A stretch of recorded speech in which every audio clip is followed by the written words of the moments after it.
गुरुर्विष्णु गुरुर्देवो महेश्वरः गुरु साक्षात् परब्रह्म तस्मै श्री गुरवे नमः। ज्ञानानन्दमयं देवं निर्मलस्फटिकाकृतिम् आधारं सर्वविद्यानां हयग्रीवमुपास्महे। ओम नमो भगवते दक्षिणामूर्तये मह्यं मेधां प्रज्ञां प्रयच्छ स्वाहा। आदिशंकर भगवत्पादाय नमः। श्री श्री श्री डॉक्टर रामकृष्ण गुरुदेवताय नमो नमः। బాలాత్రిపుర పీఠము శ్రీ విద్యాపీఠంలో శుక్రవారం నాడు పంచమి వసంత దేవతానుగ్రహమైనటువంటి మహాసరస్వతి కూడినటువంటి పంచమి వసంత పంచమి. వసంతము అంటే ఆనందము, వసంతము అంటే రంగు, వసంతము అంటే కోరిక, వసంతము అంటే చల్లదనం.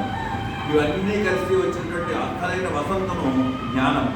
ఆ జ్ఞాన సంపద కలిగిన అమ్మవారి యొక్క వసంత పంచమి, అమ్మవారుగా ఆవిర్భవించిన సరస్వతీదేవి కూడినటువంటి వసంత పంచమి.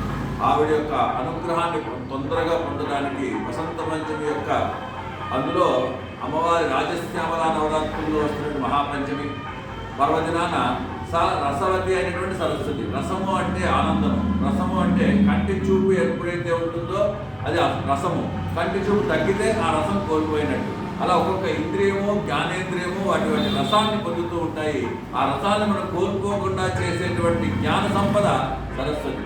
ఆ సరస్వతి అమ్మవారికి అర్చన, హోమము, అభిషేకము, అమ్మవారి పుష్పార్చన, అమ్మవారి కుంకుమార్చన, అమ్మవారి నామములన్నీ కూడా ప్రధానముగా జ్ఞానప్రదాతం. అటువంటి జ్ఞానంతో కూడిన మేధా సంపత్తితో కూడినటువంటి సరస్వతి అర్చనని శ్రీ పంచమి నాడు చేసినట్లయితే పిల్లలకి బుద్ధి వికసిస్తుంది, జ్ఞానం ప్రకాశిస్తుంది.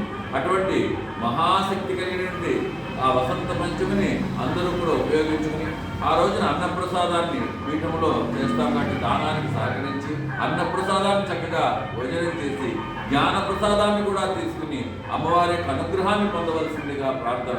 ప్రణో దేవి సరస్వతి వాజేభిర్వాజినీవతే దీనామవిత్రీవతు మహాసరస్వతి నమః.